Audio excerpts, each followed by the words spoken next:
Hi friends, welcome to Vijayanna cooking and blogs. మీరంతా ఎలా ఉన్నారు? బాగున్నారా? నేను బాగున్నానండి. మీరు కూడా బాగుండాలని మనస్ఫూర్తిగా కోరుకుంటున్నాను ఫ్రెండ్స్. ఉదయం అయితే నా పూజ అయితే కంప్లీట్ అయిందండి. శనివారం నాడు నేను పూజ అయితే ఈ విధంగా చేసుకున్నాను. ఉన్నంతలో స్వామివారిని పూజించుకున్నానండి. నేను నిత్య దీపారాధన చేస్తూ ఉంటాను కదా, అలాగే దీపారాధన కంపల్సరీ రోజు చేస్తూ ఉంటాను. అలాగే స్వామివారికి, వెంకటేశ్వర స్వామికి ప్రతి శనివారం పూజ అనేది కంపల్సరీ చేస్తూ ఉంటాను. దీపారాధన అది చేసుకుని నేను అరటిపళ్ళు నైవేద్యంగా అయితే పెట్టుకున్నానండి. స్వామివారిని అయితే ఈ విధంగా పూజించుకున్నాను. ఇలా ఉంటుందండి ఉదయం పూట నా పూజా విధానం అనేది. ఒక్కొక్కసారి ప్రసాదం అది చేసుకుని పెట్టుకుంటూ ఉంటాను. ఒక్కొక్కసారి పళ్ళు కానీ కొబ్బరికాయ కానీ ఏది ఉంటే అది నేను నైవేద్యంగా చేసి పెడుతూ ఉంటాను. పువ్వులు అవి ఉన్నప్పుడు అలంకరించుకుంటూ ఉంటానండి. ఈరోజైతే బీట్రూట్ ఫ్రై చేయబోతున్నాను. బీట్రూట్ ఫ్రై అనేది నా స్టైల్లో నేను ఎలా చేస్తానది మీకు ఈ వీడియోలో చూపిస్తాను ఫ్రెండ్స్. బీట్రూట్ చాలామంది తినకపోవచ్చండి. కొంతమంది పిల్లలు తినరు, అలాగే పెద్దవాళ్ళు కూడా తినరు. అలాంటప్పుడు నేను బీట్రూట్ అనేది చాలా రకాలుగా వండుతూ ఉంటానండి. ఫ్రై కానీ, అలాగే పచ్చడి కూడా చేస్తూ ఉంటాను. బీట్రూట్ పప్పు కూడా వండుతాను. బీట్రూట్ ఫ్రై అనేది నా స్టైల్లో నేను ఎలా చేస్తానది మీకు ఈ వీడియోలో చూపిస్తున్నానండి. ముందుగా అయితే బీట్రూట్ని, ఒక పెద్ద బీట్రూట్ తీసుకుని నేను కట్ చేసుకున్నాను. పొడవుగా సన్నంగా కట్ చేసుకుని పక్కన పెట్టుకున్నాను. అలాగే ఒక బంగాళదుంప కూడా పెద్ద సైజు తీసుకుని కట్ చేసి పక్కన పెట్టుకున్నాను. ఈ బీట్రూట్ ఫ్రైకి కంపల్సరీ కొంచెం కొబ్బరి కూర ఉంటే చాలా టేస్ట్గా ఉంటుందండి. నేను అలాగే కొంచెం ఒక బాండి తీసుకున్నాను, మూకుడు తీసుకున్నాను. ఒక గరిటెడు ఆయిల్ అయితే వేసుకుని పోపు దినుసులు అయితే వేసుకుంటున్నానండి. పోపుకి శనగపప్పు, మినపప్పు, ఆవాలు, జీలకర్ర అనేది వేసుకోవాలి.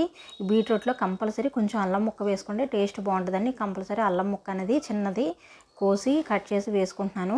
ఆ స్మెల్ అనేది బీట్రూట్ వాసన చాలా బాగుంటుంది. వీడియో చూసే ముందు అయితే ఒక లైక్ అయితే ఇవ్వండి ఫ్రెండ్స్. ప్రతి ఒక్కళ్ళు మా ఛానల్ని సపోర్ట్ చేస్తున్నందుకు చాలా చాలా థ్యాంక్స్ అండి. బీట్రూట్ ఫ్రైకి అలాగే కొంచెం పచ్చిమిర్చి కూడా తీసుకోవాలండి. పచ్చిమిర్చి టేస్ట్ అనేది చాలా బాగుంటుంది. ఈ బీట్రూట్లో కారం కన్నా పచ్చిమిర్చి, చిన్న ఎండుమిర్చి తీసుకుని మనం కట్ చేసి వేసుకుంటే టేస్ట్ బాగుంటుంది. నేను ఇందులో కారం అనేది యూస్ చేయనండి. బీట్రూట్కి కంపల్సరీ మనకు పచ్చిమిర్చి టేస్ట్ అనేది బాగుంటుంది. అలాగే కొంచెం నేను బీట్రూట్లో కొంచెం కొబ్బరి కూడా వేసుకుంటున్నాను కదా, ఆ టేస్ట్ అనేది, ఆ రుచి అనేది చాలా బాగుంటుంది. బీట్రూట్ ఫ్రైకి నేను కారం బదులుగా మిరియాల పొడి అనేది యూస్ చేస్తాను. ఎందుకంటే మనకి శీతాకాలం కదా, ఈ శీతాకాలంలో కొంచెం ఒక్కొక్కసారి బాగా వేడి చేస్తుంది, అలాగే కొంచెం చల్లగా కూడా ఉంటుంది. బాగా వేడి చేసినప్పుడు మనకు శీతాకాలం వేడి కూడా చేస్తుందండి. అలాంటప్పుడు మనం వాటర్ అనేది ఎక్కువగా తాగుతూ ఉండాలి, ఏ కాలం అయినా సరే. అలాగే కొంచెం చల్లగా ఉన్నప్పుడు, మనకి కొంచెం శరీరం బాగా నజ్జుగా ఉన్నప్పుడు కొంచెం ఇలాంటప్పుడు మీరు మిరియాల వాడితే చాలా మంచిదండి. నేను మిరియాల పొడితో ఈ బీట్రూట్ ఫ్రైని చేసుకుంటూ ఉంటాను. మిరియాల పొడితో నేను చాలా రకాలుగా ఫ్రైలు అవి చేస్తూ ఉంటానండి. అప్పుడప్పుడు కంపల్సరీ మిరియాల వాడకం కూడా మా ఇంట్లో అయితే ఉంటుంది. బంగాళదుంప కూడా వేసుకోవడం వల్ల టేస్ట్ అయితే బాగుంటుందండి. పిల్లలు సైతం చక్కగా తినగలుగుతారు. పెద్దవాళ్ళు కూడా బీట్రూట్ అనేది ఇష్టపడరు ఒక్కొక్కరు. అలాంటి వాళ్ళు ఇలా బంగాళదుంప కానీ, కొంచెం దొండకాయ కానీ అలాంటివి వేసుకుని మనం వేపుకుంటే చాలా బాగుంటుందండి. బీట్రూట్ పెసరపప్పు కూడా వండుకోవచ్చు, శనగపప్పు కూడా వేసుకుని మనం పొడిపప్పుగా వండుకుంటే కూడా టేస్ట్ బాగుంటుంది. కరివేపాకు అలాగే పచ్చిమిర్చి కూడా వేసుకున్నాను నేను. వీటన్నిటిని బాగా వేపుకోవాలి. ఏ కర్రీ అయినా సరే, వేపుళ్ళైనా ఏవైనా కొంచెం మనం బాగా వేపుకోవడం వల్ల టేస్ట్ అనేది బాగుంటుందండి, రుచి బాగా వస్తుంది. మాడకుండా చూసుకోవాలి. కొంచెం పసుపు వేసి నేను ఆయిల్లో వేపుకుంటున్నాను. ఇప్పుడైతే సాల్ట్, ఆ ఫ్రైకి సరిపడగా సాల్ట్ అనేది వేసుకుంటున్నాను. కొద్దిగా వేసుకోవాలండి సాల్ట్ కూడా, ఎందుకంటే బీట్రూట్లో కొంచెం సాల్ట్ గుణం అనేది ఎక్కువ ఉంటుంది. ఎక్కువగా మనం ఉప్పు అనేది వాడకూడదు బీట్రూట్ ఫ్రై చేసేటప్పుడు. అందుకే కొంచెం తక్కువ మోతాదులోనే నేను ఫ్రైకి సరిపడగా వేసుకున్నాను.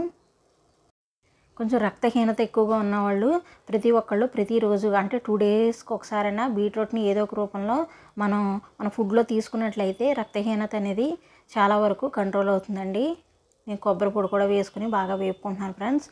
ఈ కొబ్బరి పొడి వేయడం వల్ల చాలా రుచిగా అయితే ఉంటుందండి. కొబ్బరి అనేది నేను ఫ్రెష్గా ఉన్నదే తీసుకున్నాను. అదే కూర తీసి పక్కన పెట్టుకుని ఆ కూరనే ఉపయోగిస్తున్నాను.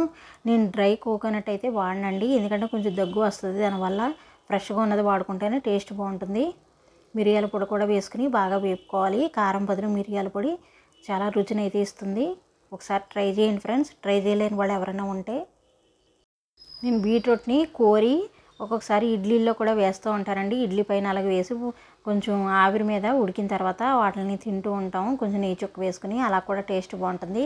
పిల్లలకి ఈ విధంగా అలవాటు చేస్తే ప్రతి ఒక్కళ్ళు ఇష్టంగా తినగలుగుతారు. పెద్దవాళ్ళు కూడా అలవాటు చేసుకుంటే మంచిదండి. బీట్రూట్ అనేది హెల్దీ రెసిపీ. ఈ వీడియో ప్రతి ఒక్కరికి నచ్చింది అనుకుంటున్నాను. నచ్చితే కనుక ప్లీజ్ లైక్ చేయండి, షేర్ చేయండి, కామెంట్ చేయండి. అలాగే మా ఛానల్ని సబ్స్క్రైబ్ చేసుకోవడం మాత్రం మర్చిపోకండి friends. Thank you for watching. Thank you అండి.